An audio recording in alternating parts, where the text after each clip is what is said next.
This interview is part of the SSCA Circumnavigators Summit, sharing experiences of members who circumnavigated. All engaged in this project are volunteers providing information solely for entertainment and education purposes.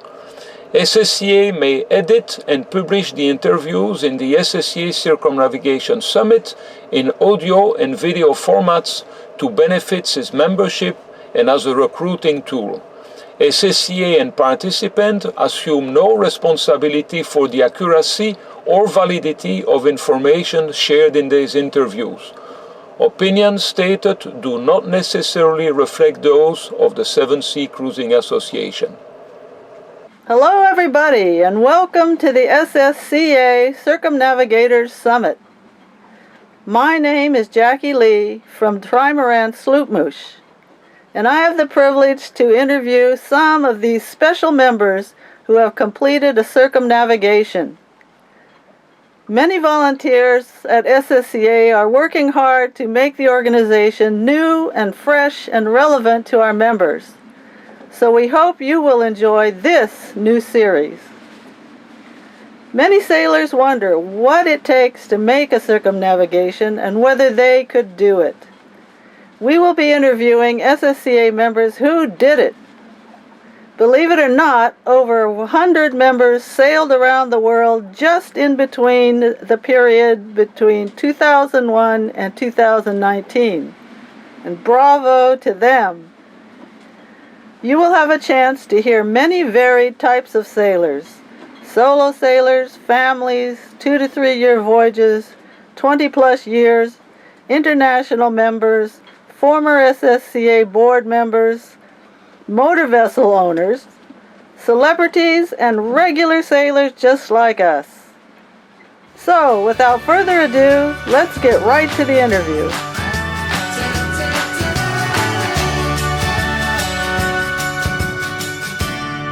So, I'm quite delighted, folks, to talk with our interviewee today, Paul Donnerup. And the reason I'm quite excited is because Paul is an international member. He is of Danish origin and has lived in many different countries and places. His boat, New Dawn, is registered in Luxembourg, where he lived for quite a while. And we're speaking to him now. He is in Grenada. So already we've gone around the world without even a question yet. Okay, so Paul, we're very happy to have you on the internet series of the Circumnavigators Summit for the SSCA. Welcome, welcome. Thank you very much. I'm very pleased to be here, and thank you very much for your program. So here we go. Let's get into it.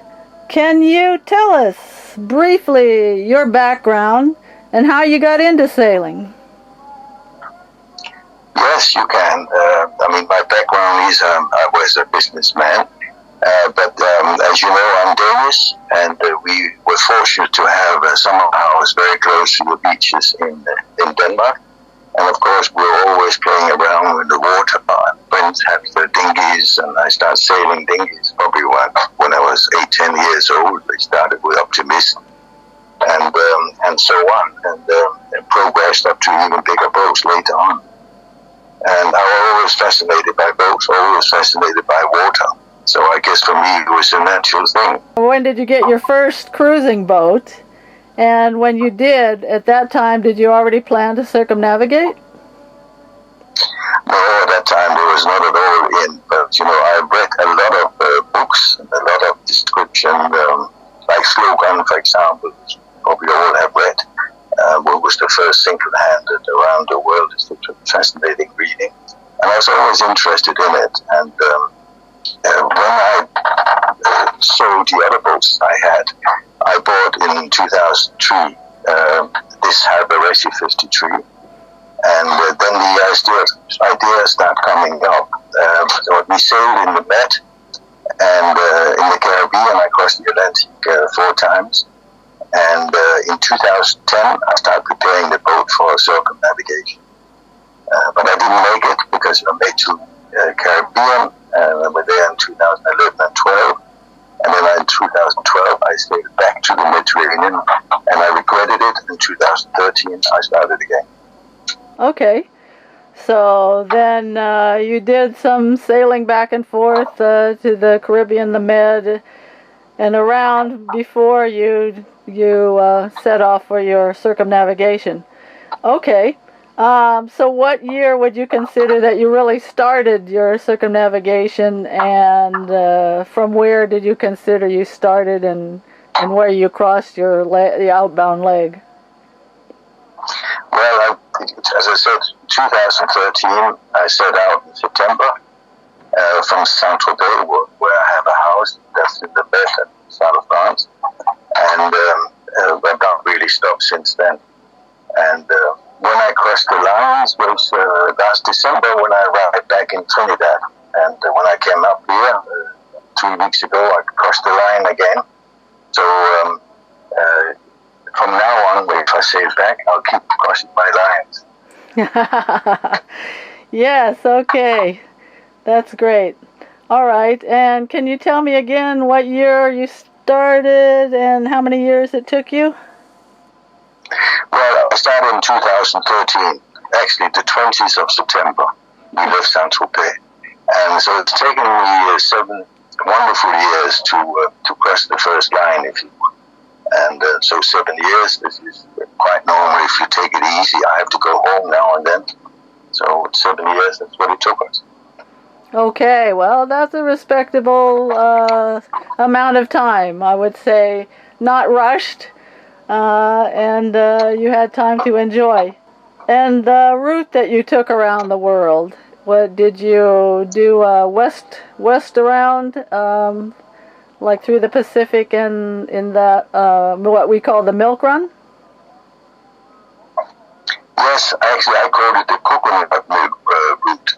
So going west all the time. So starting in the south of France, went to Spain, Canaries, Cape Verde, the Caribbean, ABC Islands, Colombia, San Blas, Panama, Marquesas, French Polynesia, New Tonga, Fiji, New Zealand, Vanuatu, New Caledonia, East Timor, Indonesia, Singapore, Malaysia, Thailand, Chagos, which is in the Indian Ocean, Mayotte, which is French island in the Indian Ocean, Madagascar, Mozambique, then to South Africa, later on to Namibia, and then St. Helena, Brazil, French Guiana, Trinidad, and now Grenada. That's roughly the tour, but it is certainly continuing the coconut milk western route.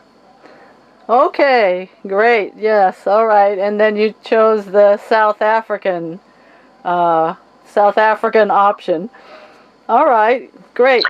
You told us already that your boat right now is an Halberg Grassi 53 cutter. Why did you buy this particular boat for going around the world, or what was your decision to make the choice for this kind of boat? Well, I used to sail racing boats, and I sailed a lot of Swans, many other boats. I used to do Admiral's Cup, and I also done the Sardinia Cup. But when I had to retire early, I wanted to find a solid boat which was comfortable, etc. And I found the Halberg 53 very good. The 46 was too small because I can't get into the engine room. I've got to slip back. But the 53 has a proper engine room, and I managed to get in there. It does sail quite well. Generally, we do 150, 160 miles in 24 hours. For example, the longest trip I did was from Panama to the Marquesas, which was through the water 4,373 miles, and we did it in 28 days. And I think that was an average of 154 miles per day. And we across the equator. We did not stop in Galapagos, and there was not much wind. So it's a boat which is good for long distance sailing, I find. Right. Okay. So you went from Panama directly to the Marquesas without stopping in the Galapagos. Yeah, that's 4,000 miles. That's quite a hefty trip. That's good, and the boat performed well for you. That's great. Now, one thing that I wanted to, before we started this interview, you and I were talking, and I asked you about who you went around the world with, and you indicated to me that your wife was not particularly fond of long passages and that sort of thing. So tell us how you supplemented finding, or how you found crew members, and your experiences with that as you traveled around. Well, as I mentioned, my wife does not like to sail long distance and not at night, etc., and she tends to get seasick, so she's not that happy on the boat, except for small trips, like in the Mediterranean. She was very happy when we did Greece and Turkey and Israel and even Syria and whatever. She loved that. But the long distance, she comes for months, maybe 2 months, and then she flies back home again. So for the long distance, I have to rely on crew. I have a lot of sailors, friends. They all have their own boats, so it's limited how much time they can take off. There's also a number of ex-colleagues who are sailors, and I know them very well, and it works out very well when they're on board. But many times I have to rely on crew I do not really know. I speak to them, I get all the details, and we have a video conference, etc. And some people have not told me the truth about their sailing experience, and they come on board, and it was a problem. 2 I had to get rid of at the end. But generally it works out very well. I've been very lucky on many of the trips, had very good crews, and they have become friends. But it is not always easy. It's probably the biggest problem for me on the circumnavigation is to find good crews.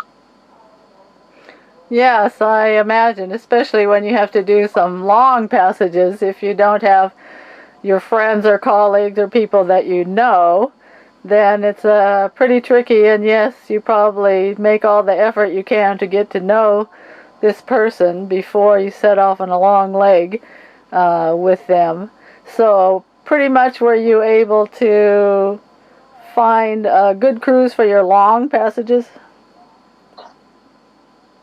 Generally, I found okay crews, generally, but there's been a few which was less good, and as I said, 2 of them I had to really kick them off. It didn't work at all. So, and a lot of people I find, and it's very unfortunate, they do say, I have a great experience and all that, and then they come on board, they have no idea about sailing.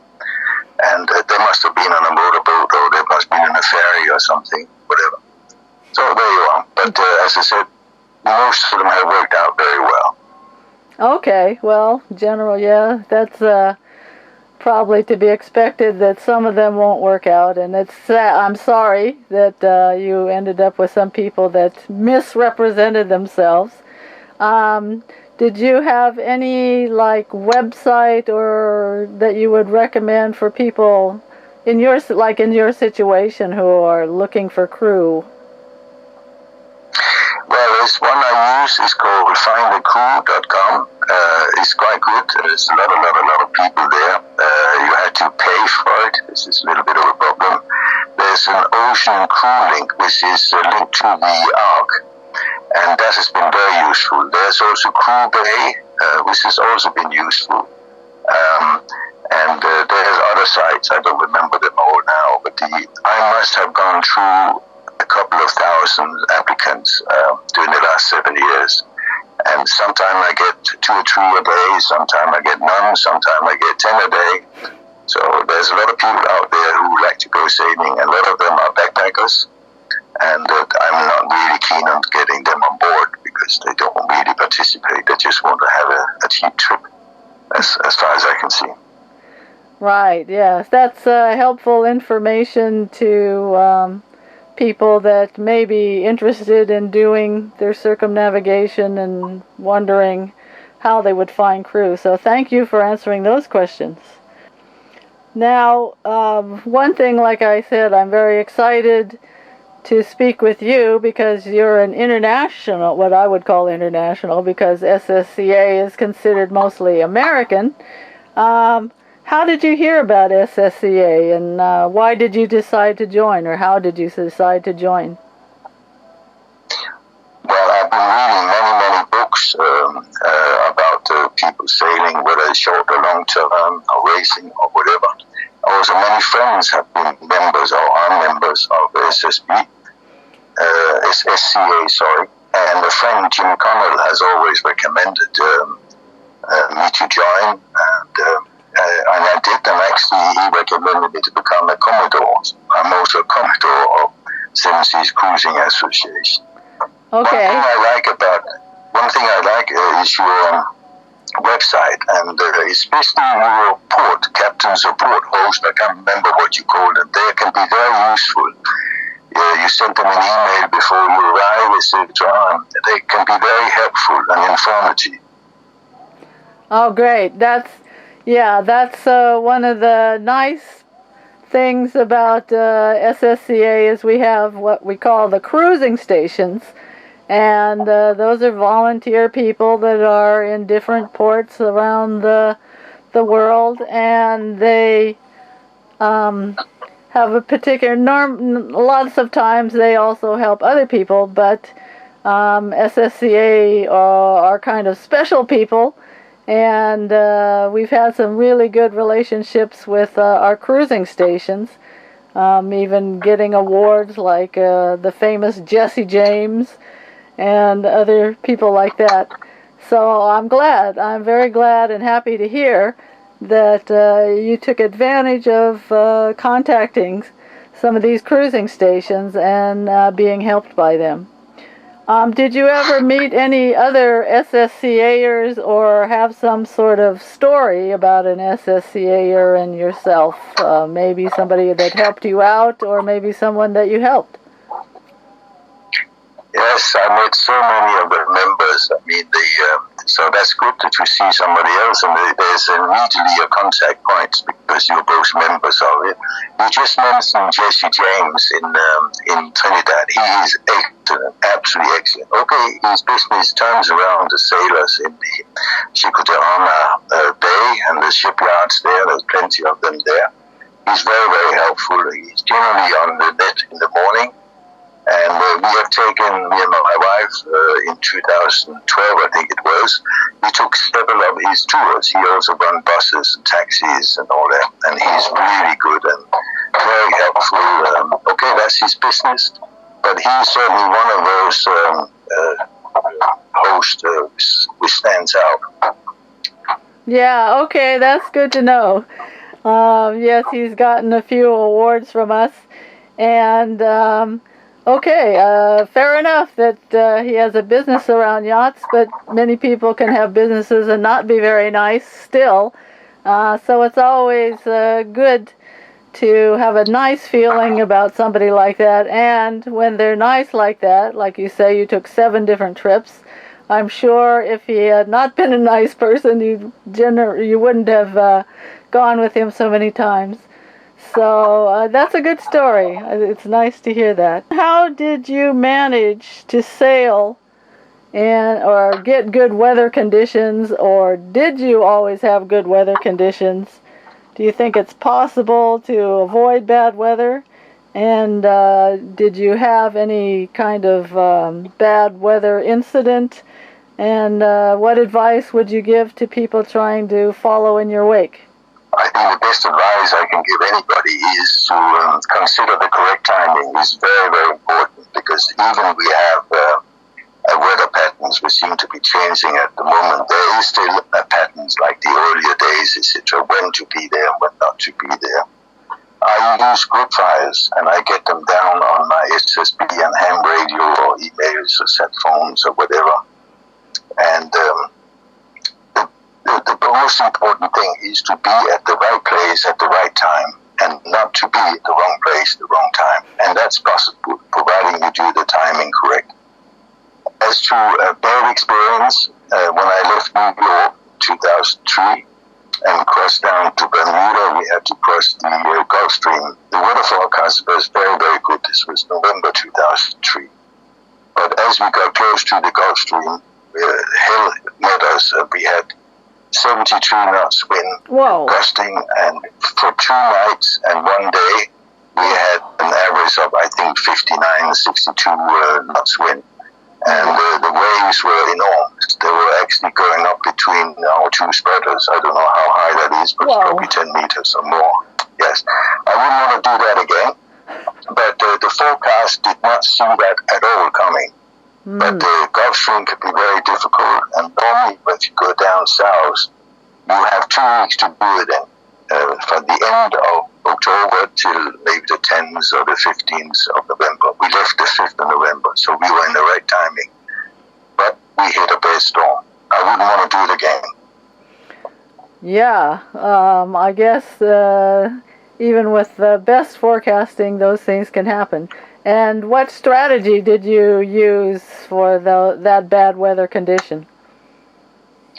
Well, we rolled in most of the sails, etc., but we still had very good speed, and we went dead off the wind, probably to about 60 degrees, or maybe a bit more even. And we did not intend to go to Bermuda, but we broke one sail, and we broke a few other things, etc. And when we hit that heavy weather, we knew we were in the Gulf Stream because the water temperature shoots up very, very quickly. And you can see it's like there's turbulence. It can be a current who runs even up to 4 knots, depending on where you are. And the strategy was simply you could not go against the wind. It came from a direction which we had not thought of. It came from southwest. We should have had west wind. So we bore off, and I think we had 60 degrees or something like that to the wind. We had the wind on the starboard. And then we just have to try to keep steering up, going up and down these, and sliding down these huge waves. And because we broke the Genoa and a few other things, I went into Bermuda to get it fixed. And by the way, it was impossible to get anything fixed because so many other people had been in the same storm. The sailmaker was overwhelmed by it, so we ended up sitting 3 days, 2 of us, restitching our Genoa. Tremendous job on your fingers. Wow. Yes, okay. So you actively kept steering and kind of running with whatever angle to the wind that you could, rather than heaving to or anything like that. Is that correct? Yes. I don't really like V2. I've done it in the Pacific when we also had some stormy weather.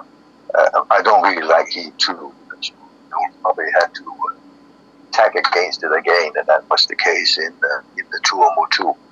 But I do have a draw, but the trouble with the draw is it's extremely difficult and extremely dangerous to launch it, and the same thing, pick it up again if you still have big waves. I would not want to send somebody up in foredeck, or even myself being on the foredeck, putting 150 meters line out in the draw. I think it's such a dangerous exercise.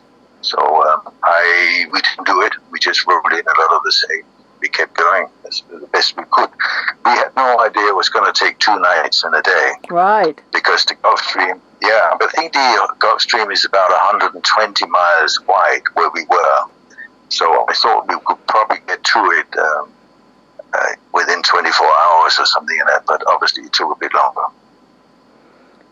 Okay, yeah, so that's good to have what you're telling us, what your experience was, and also your feeling about putting out a drogue or heaving to. Okay, well, glad that you made it in, and the boat was fine, but you had to do a lot of stitching on your sails and have sore fingers. But at least you arrived safely. Now we go into communications. How did you stay in touch with communications? What were your methods, your favorite methods to use? And any advice to other people following your route? Yeah, I have an SSB and a ham radio on board, and I got license for both of them. And I use extensively emails because we have time differences and all that. If I can't use the Pacta modem, also if the propagation is bad, like in NG Indian Ocean, propagation is very, very bad for both sail mail and also for ham radios. I can then use the sat phone. It's of course costs much more money, and but that works nearly everywhere. Sometimes the connection is poor and you lose it, but it's very, very slow, and it's of course expensive. When I first started with sat phones in 2003, it was $7.50 a minute, but now we're down to a little bit more than €1 a minute, so it's becoming affordable.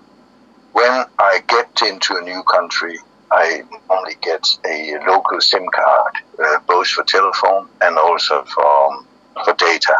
And then you're up and running. You have data, you're up and running on the internet, and that's brilliant. And in some countries, the SIM cards, like Indonesia, Malaysia, I think South Africa, it is very, very cheap. Very, very cheap. These are poor countries, etc. And it's different. It's worthwhile to get it, and only you can find it the first day you come in. Yeah, I agree with that. That's good advice. Rather than paying expensive roaming on your home cell phone or mobile phone, it's true that in a lot of these countries, we're in Indonesia right now, and it's so inexpensive. And in most of the countries, we were in the Philippines and Malaysia, Thailand, Indonesia now. The connections are better and better and better and better. Like as we're speaking right now, it seems like I'm speaking to you and you're right next door, and I think that's a good way to go. And since there's more and more coverage around the world, whenever you're not doing a long passage, it's quite economical to just get a SIM card, and like you say, the data and the phone, and when you have WhatsApp, like we do now, you can pretty much all your friends and family and whoever wants to keep in touch with you, they don't have to worry about all your different phone numbers that you're getting with the different SIM cards, because you can consistently keep the same number and just let WhatsApp know what your current number is, and keep in touch that way. So I think we're very, very fortunate in this day and age now to have that opportunity, wouldn't you say? Yes, it's brilliant. And I remember also when I was in Indonesia, it cost absolutely nothing. And it's brilliant, absolutely brilliant. With a 3G and 4G, it's fabulous. So, all right, I love that system. And I'm running on Digicel here in Grenada, and those data cards, SIM cards, they're valid in most of the islands in the Caribbean, except for the French islands. Oh, that's good. Great. Yeah, then you can go from island to island without having to keep switching SIM cards. Yeah. Well, that's it. The French have their own thing. So most of the time the French go, maybe that's why the French just go from French island to French island to French island. That's right. They tend to do that. By the way, my SIM card here is not valid in Trinidad. And in Trinidad, they did not have the same deal that you could use Digicel the whole island chain. So you will need two, and then for the French islands as well. Yeah. Okay. Great. That's good for people to know, and I'm sure the people listening will appreciate having that information. Well, one thing that people are always asking about, especially people that aren't sailors, but even those who are going to start out sailing, is what happens? Have you ever had any stories with piracy or being robbed or anything like that? That's one of the fears that people have, and even though many instances are quite rare, people always kind of fixate on that, like people fixate on getting attacked by sharks, although the probability is quite low. Did you ever have any problems with security or any stories like that? And what did you do to prevent, or what were your strategies for security issues? one of the strategies is always to close your boat when you are away and put everything inside from the deck, which could tempt somebody. I had my tender stolen in Sicily, actually in front of the marina, and that was pretty embarrassing. I also had my fishing gear stolen because I was unattended for about an hour in an evening in Indonesia. The worst thing was piracy, and that's what we all are a bit worried about. In south of Sri Lanka, we were approached by 2 fishing boats in 2 separate occasions, etc. And it was clear they did not have good intentions, but we had a good wind, and I put the engine on maximum, and they could not pass 6 knots, and I was up on 9.5, 10 knots, so we lost them, thank God. But in 2012, sailing from Grenada down to Trinidad, I don't know whether you know, a year or 2 years before, there was a German single-hander. He was approached by these Venezuelan fishing boats, and they killed him, threw him overboard, ransacked his boat, and just left the boat drifting. Oh. He was found on the beach later on. And when I came down, and by the way, last year in April, the Trinidad rigger was with his boat and his son, and he got approached by these guys. And this is generally boats who brings drugs up to the Caribbean or wherever, and then on their way back down again, they will normally sit around the gas rigs, the oil rigs, because there are a lot of lights and waiting for boats there. Jonas, the Swedish guy, they boarded his boat, and they didn't kill him and his little son, but they ransacked the boat. I've seen the boat in Trinidad since then.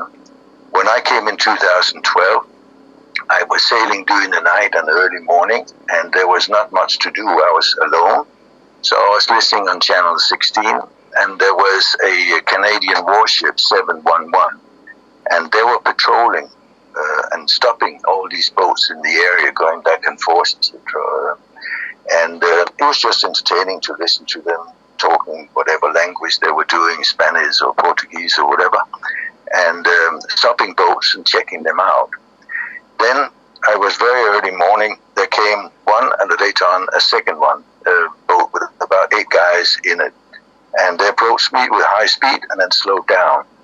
And so I called up the Canadian warship 711. I told them what was happening, and I told them, I think these are pirates. They're observing me, and they're just following me in a distance of 100 meters, a bit more. And they called the captain on the bridge, and he said that they would stand by for me with a helicopter. Then they switched on their AIS. I gave them all my details, and they told me to keep talking, describe the boat, etc. Take photos, which I did, but I could not send it on to them. I didn't have internet, etc. And then the second boat came, and there was a lot of talk in Spanish. And they obviously have heard that I was on the phone with the warship, etc. So they stayed for probably another half an hour or something. I got a little bit more wind, and I could then increase the speed, etc. And then they seemed to slow down. And the warship stayed 6 miles behind me for several hours until I was 10 miles north of Trinidad. And then they said goodbye, and I thanked them for being there. I think if they had not been there, I would probably not be here today. Okay, yeah, so you were quite fortunate to hear the warship there, the conversations previously and that sort of thing, and very fortunate that they were around to help you out. I guess it's getting quite dangerous now with the situation in Venezuela. Do you know of other peoples and what kind of strategies they're using? Are they just avoiding now traveling between Trinidad and anywhere close to Venezuela, or does it seem like a lot less sailboats are sailing down in that area?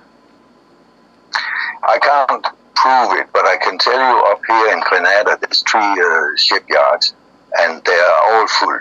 and now they stopped the holding out for 3 weeks, as you know. But they are full. Glasgow Bay was full last year, according to Chris Doyle's book, and I think the other ones will be full as well. There's a lot of boats there, but people who will probably be holding out soon. But Trinidad is still busy. When I came in there last year in November, it was quite busy, but they still had plenty of space. All of the yards had plenty of space. And I think there'll probably be less boats going down there now because of this particular problem. My story I just told you about, I wrote it into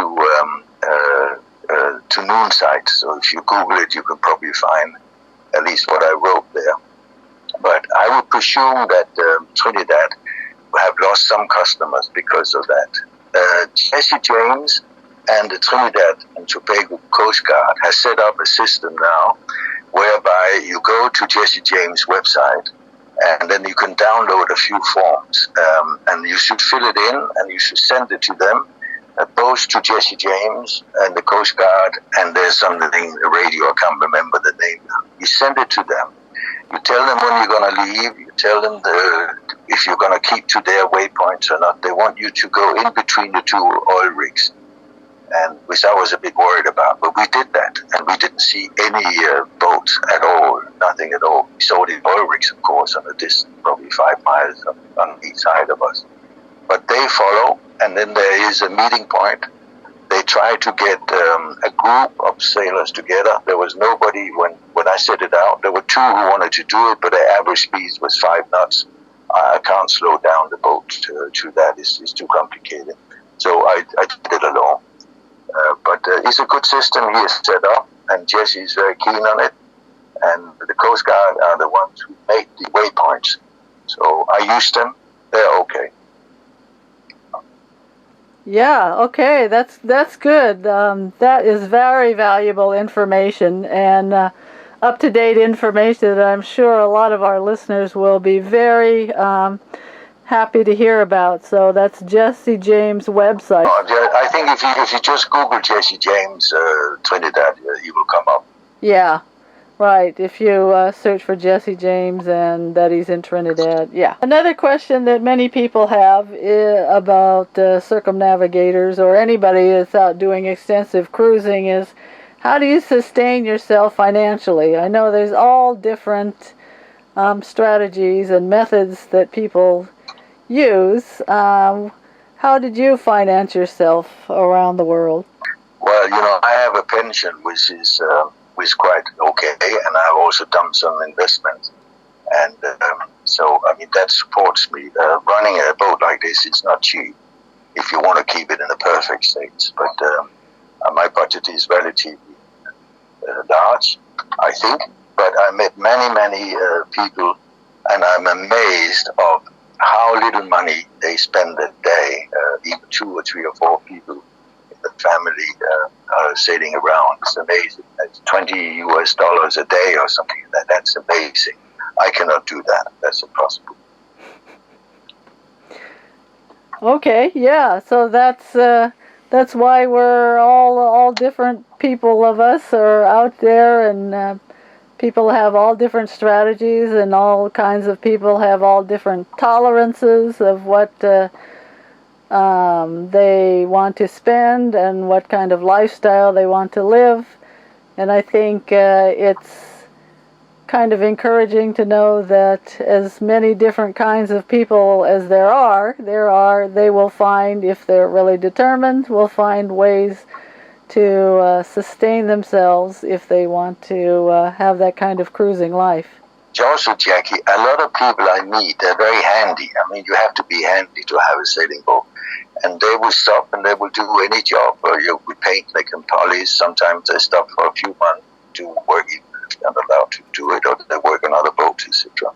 A lot of them support themselves like that.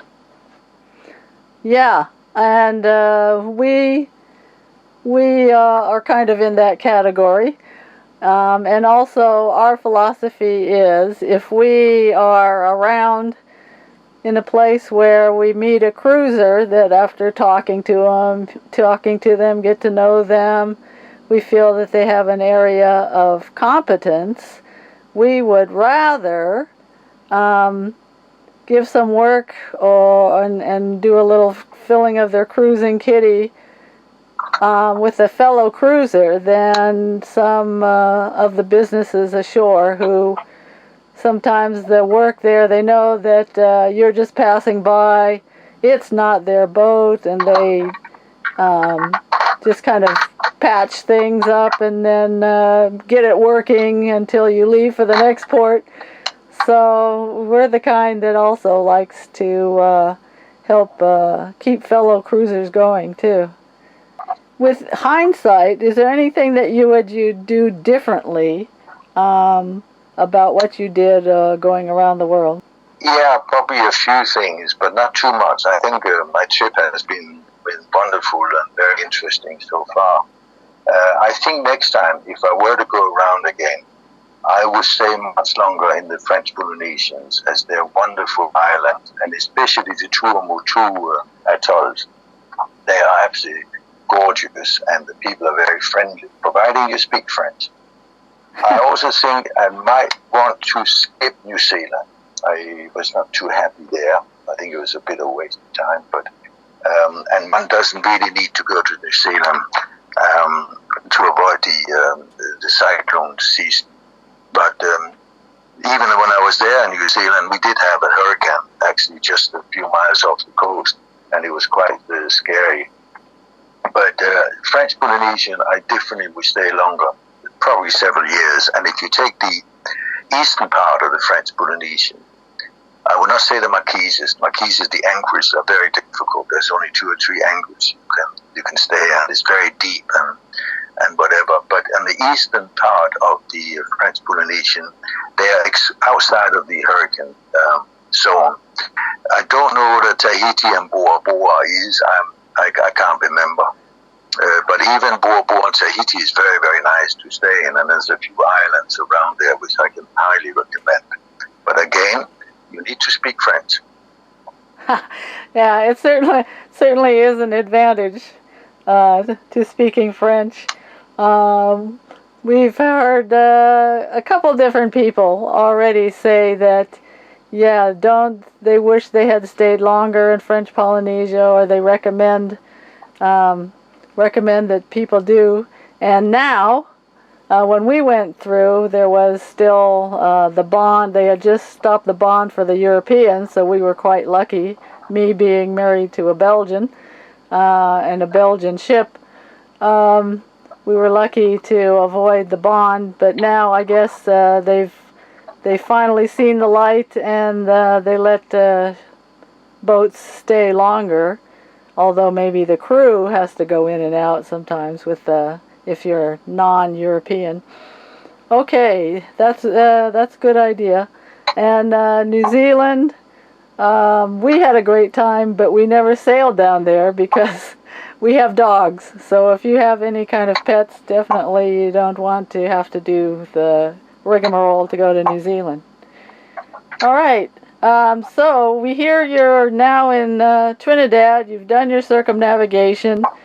What are your plans now? You're going to continue cruising? You're going to go on to some other adventures? What are your future plans, Paul? Well, I will definitely continue cruising.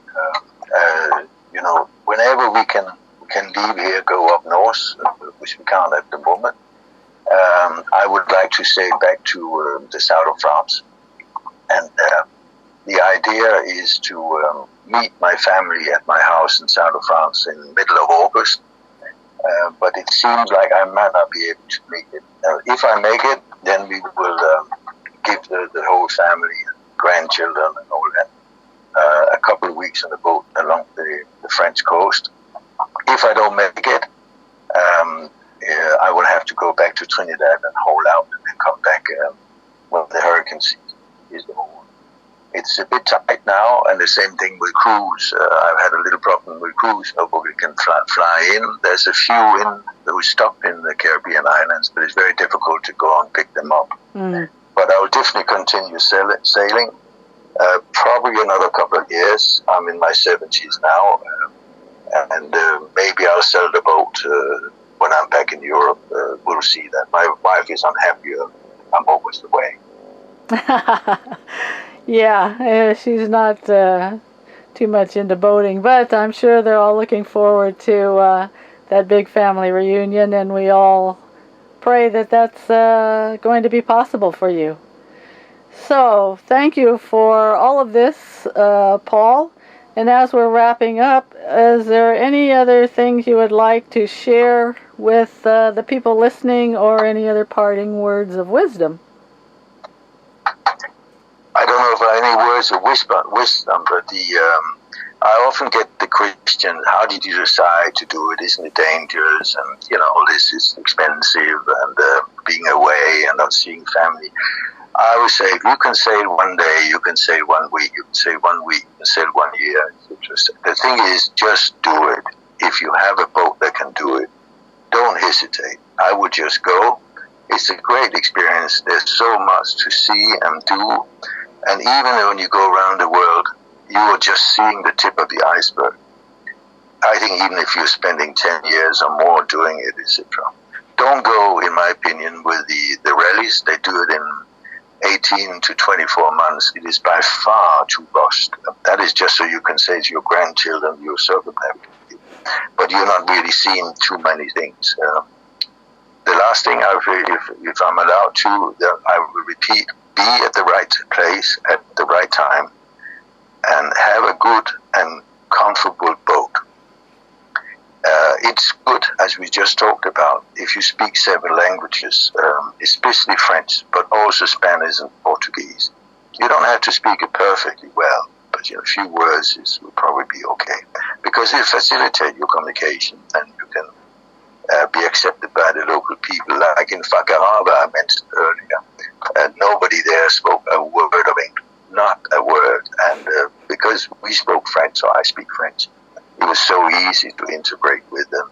New Caledonian was the same, and it gives you a complete different perspective, and they would invite you for drinks and whatever. It's so nice. I think that's all the wisdom I can give you. Well, that's a lot of wisdom, Paul. Thank you. Listen to Paul, you out there who are listening to this interview. Get out your Berlitz.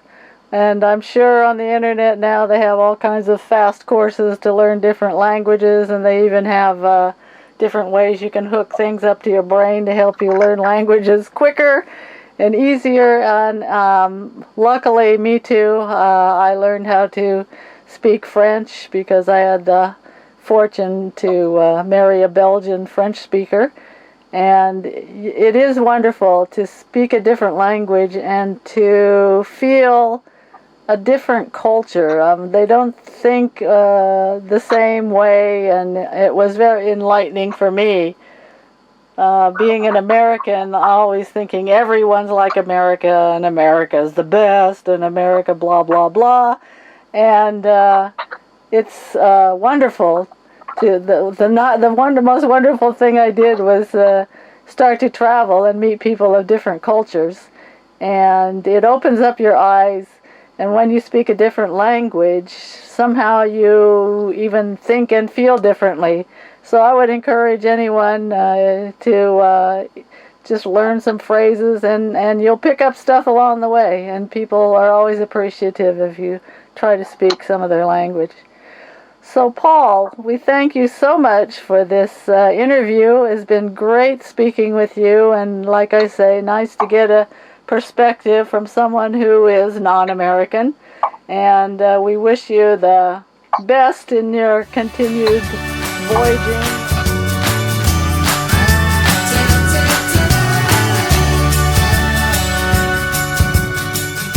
If you enjoy this interview, make sure to listen to our other guests in the series, subscribe to SSCA YouTube channel, access the MP3 audio recording on SSCA website. Get the scoop on the latest SSCA activities and benefits, read the latest cruiser bulletin, participate in the forum and Facebook group, and please promote our organization to who you think might benefit.